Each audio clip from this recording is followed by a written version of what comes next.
자, 항상 우리 어려울 때마다 항상 하나님 우리를 구원해 주십니다. 다니엘의 간절한 기도의 내용이 담고 있는 건 다니엘 9장입니다. 9장을 여러분들 주목해서 보셔야 됩니다. 기도에 대해서 주목해야 됩니다. 말씀을 그리고 언약을 근거로 해서 기도한 다니엘입니다. 가장 강력한 기도가 언약을 근거로 한 기도입니다. 자녀들이 뭐 사달라고 할 때 가장 무섭죠. 아빠 약속했잖아요. 사줘야 됩니다. 그때는 제일 무서운 말은 있죠. 꼼짝 못하죠. 이게 하나님의 신실함인 거죠. 하나님의 하신 말씀에 대해서는 반드시 지키는 아주 신실하십니다. 우리 사람은 변개하고 바꾸지만요, 하나님은 절대 그런 분이 아니십니다. 정말 하나님 약속을 중요하게 여기고 반드시 지킵니다. 그리고 그래서 우리가 기도할 때도 항상 이렇게 선포된 말씀 이후에 기도하잖아요. 바로 그 전에. 왜? 그 말씀을 붙들고 기도하라는 거예요. 말씀을 붙들고 기도하라는 거예요. 그럴 때 능력이 있습니다. 강력하기 때문에 그렇다는 거죠. 자, 다니엘 9장 2절에 보시면요, 그 책을 통해 여호와께서 말씀으로 선지자 예레미야에게 9장의 시작이 딱 이렇게 시작됩니다.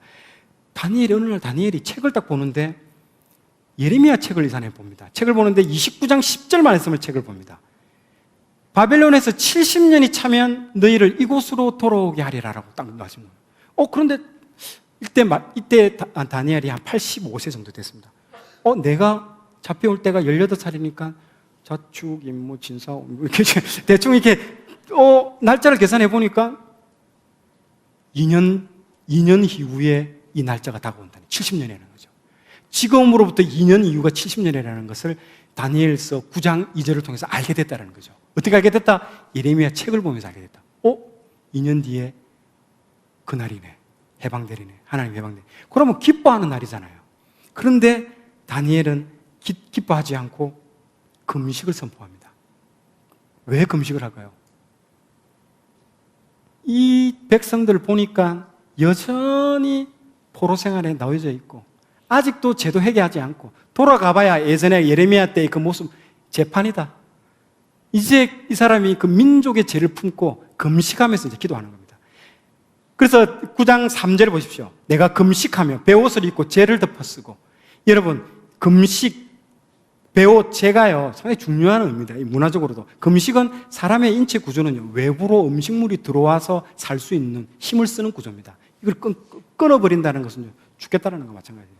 그리고 이 베옷은요, 제사장들이 입는 옷입니다.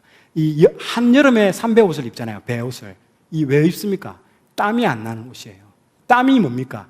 우리의 노력, 우리의 힘, 우리의 이런 것들 다 제거하겠다는 거죠. 베옷은 구원의 상징입니다. 절대로 땀을 안 내는, 땀이 나서는 안 되는 거예요. 내 의지, 내 힘, 내 능력으로 의지한다는 거예요. 죄는 뭡니까? 다 타버린다는 거예요. 더 이상의 희망이 없는 자기 존재의 고백. 그걸 안고 기도를 하는 겁니다. 이제 이때 다니엘이 무엇을 기도했는지 주목해 봐야 됩니다. 9장 4절. 내 하나님 여호와께 기도하며 자복하여 이르기를 크시고 두려워할 주 하나님, 주를 사랑하고 주의 계명을 지키는 자를 위하여 언약을 지키시고 그에게 인자를 베푸시는 이시여. 하나님의 품성에 의지하면서 기도하고 있습니다. 하나님이 어떤 분이신가를 정확하게 알고 있습니다. 여러분, 우리 새벽 큐티 왜 합니까? 큐티하는 목적이 하나님의 성품을 알기 위해서 큐티하는 거예요. 그리고 끝나고 나면 하나님의 성품을 찬양하잖아요. 그거 많이 아시는 사람만큼 하나님의 강력한 기도가 됩니다. 하나님의 마음을 알기 때문에, 마음을 알고 성품을 알기 때문에 반드시 지식을 아는 게 중요합니다. 하나님의 성품을 알아야 됩니다. 성품을. 그래서 정말 이 다니엘은 구할 것도 많고 매달릴 것도 많은데 첫 번째를 하나님의 성품을 의지한 기도부터 딱 시작합니다. 정확하게 아는 거죠. 이분이 하나님이 어떤 분인가 정확하게 아는 거죠. 그래서 다니엘의 기도의 딱 두 가지 요약은 죄를 자복하고 예루살렘의 회복을 위함이다. 자, 따라 해볼까요? 자복, 회복. 자복한 자만이 회복할 수 있습니다. 아멘. 그래서 9장 14절에서 19절까지 나오는 다니엘의 기도는 가장 긴 기도이면서 동시에 다니엘서의 마지막 기도입니다. 자, 한번 볼까요? 9장 5절. 우리는 이미 범죄하여 패역하며 범죄했고 패역했고 행악했고 반역했다라는 것들이 유다의 민낯을 다 공개합니다. 우리가 이런 사람이라는 걸 다 자복합니다. 그의 종 선지자들에게 부탁하여 우리 앞에 세우신 율법을 행하지 아니하였습니다. 그 수많은 선지자들을 보내서 회개하라, 돌이키라고 했는데 다 우리가 그 말 안 들었습니다 라고 지금 얘기하고 있습니다. 지금 그 얘기를 합니다. 그 결과 우리는 지금 이 지경에 놓여 있습니다. 완전 자복하는 거죠. 거룩한 척, 여러분 기도할 때 거룩한 척, 경건한 척, 자신을 꾸밀 필요가 없습니다. 있는 그대로 자복하면서 하나님 앞에 내놓습니다.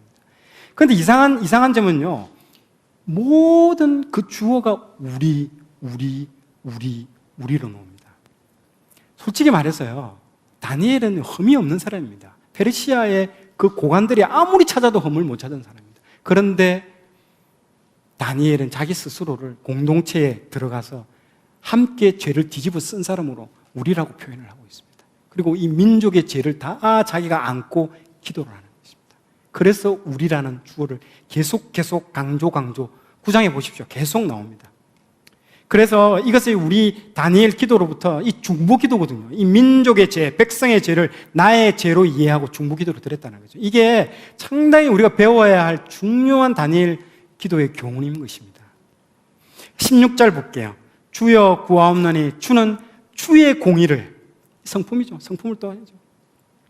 다니엘은 이 예루살렘 회복을 위해서 기도하는데 그 이유를 하나님의 공의에서 찾고 있습니다.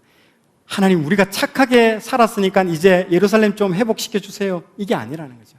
하나님이 공의로운 분이시기 때문에 예루살렘을 회복시켜 주십시오라고 기도했습니다. 18절 말씀 볼까요? 예루살렘을 회복시켜 달라는 그 강구의 근거는 우리의 공의가 아니라는 거예요. 우리의 공의가 아니라 하나님의 긍휼이에요. 전적인 하나님의 긍휼. 우리의 공의는 1도 없다라는 거죠. 전적인 하나님의 긍휼. 아무리 내가 죄 안 짓고 살아도 나의 모습, 그 모습으로 나의 죄를 구원할 수가 없습니다. 그걸 분명히 아셔야 된다는 것입니다. 그래서 구원과 회복은 우리의 공의가 아니라 하나님의 긍휼 때문에 그렇게 된다는 걸 잊지 말아야 됩니다. 이것을 믿고 나아가는 자에게 하나님은 구원과 회복을 주실 줄 믿고 선포합니다. 예. 다니엘 9장 21절, 23절. 자, 이때 이제 다니엘의 기도를 다 마쳤습니다. 어떤 일이 일어날까요? 다니엘 9장 21절, 23절에 볼까요? 곧 내가 기도를 시작할 즈음에 명령이 내렸으므로. 가브리엘 딱 8장에서 가브리엘 그 수장과 수잠소를 풀어준 가브리엘이 딱 와가지고 설명을 해주는 겁니다. 하나님께서 나를 보냈는데 네가 기도하자 시작하자마자 나를 보냈다고. 당연하죠. 하나님의 성품을 알고 하나님을 너무 잘 아는 사람이 기도를 했으니까 하나님이 바로 보내죠. 이렇게. 이런 일이 지금 보이지 않는 영계에서 일어난다는 것들을 지금 보여주는 사건입니다. 나중에 이 이후에 21일 그 얘기는 다 아시죠? 그것까지 다 나옵니다. 출발했는데 바사 왕국 군주가 막 잡고 있는 이런 영계에서 일어나는 일들까지 기도의 부분들 다 나옵니다. 이전에 그런 부분들 다 말했고요. 우리에게 어떻게 보면요, 이 기도라는 것은요, 우리에게 하늘은 너무 높은 데 있습니다.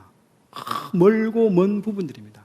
그런데 이 멀고 먼 이 하늘과 이 땅 가운데 갑자기 순식간에 연결되는 길이 있는데 그때가 바로 기도예요.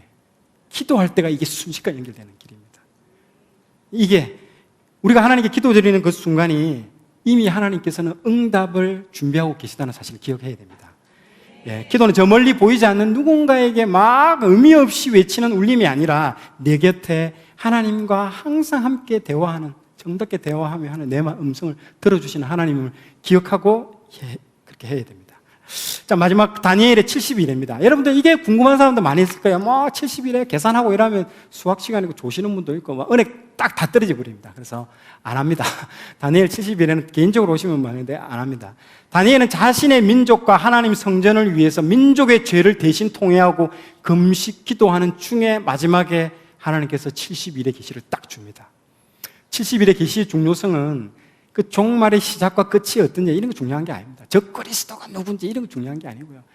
그것을 알려주는 게 아닙니다. 하나님이 정하신 역사의 기한이 있고 기한이 차면 반드시 죄는 끝나고 하나님의 의가 시작된다는 것들을 알려주는 게 다니엘 70일입니다. 그걸 분명히 아셔야 됩니다. 비록 한정된 시간이지만은 이 적 그리스도는 마지막 그 한때, 두때, 반때 그 나중에 나올 겁니다. 마지막 그 한때를 적 그리스도에게 하나님께서 허락을 해주십니다. 너 마음껏 한번 해보라고. 그럴 때에 사단이 모든 것을 다 동원해서 대적할지라도 하나님을 이길 수 없다는 걸 알려주는 겁니다. 그걸 깨닫기 위해서 죄의 기한이 다 차면 결국은 예수님이 다시 오십니다.